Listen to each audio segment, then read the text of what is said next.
ঝিঙে আলুর পোস্ত বানানোর জন্য আমি ঝিঙ্গাগুলো খোসা ছাড়িয়ে কেটে নেব। খোসাগুলো এইভাবেও ছড়ানো যায়।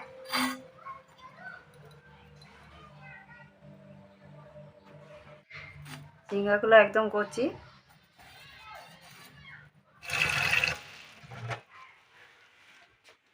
ধোয়া হয়ে গেছে, এখন কেটে নেব ডুমো ডুমো করে। আর ঝিঙ্গা পোস্ত রান্না করতে বেশি টাইম লাগে না, ফটাফট হয়ে যায়। আমি পোস্তদানা নিয়েছি বড় চামিচে 2 চামিচ, আর ঝিঙ্গা আছে এখানে আধা কিলোর মতো। এখন আমি শিলপাটায় বেটে নেব। কাঁচা লঙ্কা নিয়ে নেব, কাঁচা পাকা লঙ্কা 2-4টা একসাথে বেটে নেব শিলপাটাতে। পোস্তটা অল্প গরম জল দিয়ে ভিজিয়ে রাখবো।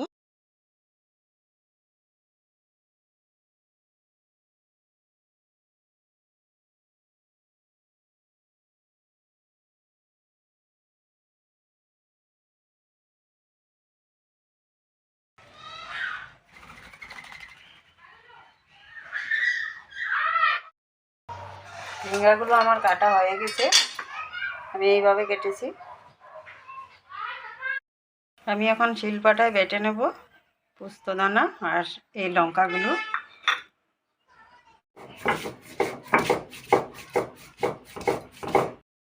জল লাগবে অল্প পোস্তটাতে। মশলাটা এইভাবে তোলার জন্য আমি এটা আলুর থেকে কেটে নিয়েছি। আমি কড়াইতে সরষের তেল দিয়েছি ঝিঙ্গা পোস্তর জন্য। আমি সোমবারে কালি জিরা দিয়েছি, অল্প হলুদের গুঁড়ো দিয়েছি। হলুদ গুঁড়ো দেওয়াটার কারণ হচ্ছে তেলটা কম ছিটে। তারপর এখানে আলুগুলো দিয়ে দিচ্ছি। আমি আলুটা হালকা ভাজা করে নেব। এতে এখন ঝিঙ্গেগুলো দিয়ে দেব। আলুটা হালকা ভাজা হয়ে গেছে।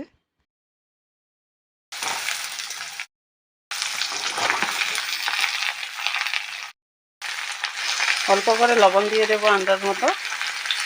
আমি নাড়াচাড়া দিয়ে 5 মিনিট ঢেকে রাখবো, জল বেরিয়ে আসবে। লবণ দিয়ে ঢাকা দিয়ে রাখছিলাম, ঝিঙ্গাটা একদম মজে গেছে। এখন আমি পোস্ত বাটাটা দিয়ে দেব। মশলা ধুয়ে জলটাও দিয়ে দেবো। আমি অল্প হলুদ গুঁড়ো দিয়ে দেবো।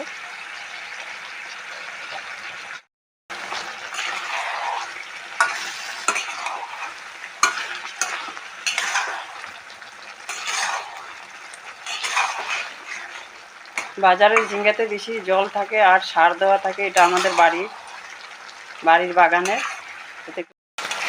আর এই গরমে পোস্তদানাটা খাওয়া খুব ভালো শরীরের পক্ষে, পেট ঠান্ডা রাখে। পোস্তটা খাওয়া ভালো, তার জন্য আজকে আমি ঝিঙে পোস্তটাও রান্না করছি। আজকে 2 দিন থেকে আবার গরম পড়ে গেছে, খুব রৌদ্র।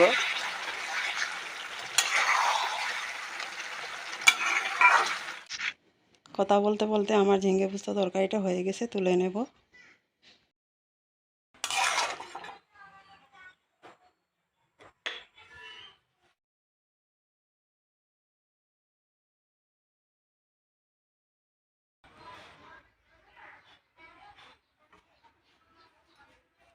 ঝিঙ্গে পোস্তর তরকারিটা কেমন হয়েছে বন্ধুরা কমেন্ট করে বলো। আর যদি আমার ভিডিও তোমাদের ভালো লাগে অবশ্যই আমার চ্যানেলটা সাবস্ক্রাইব করে পাশে থেকো।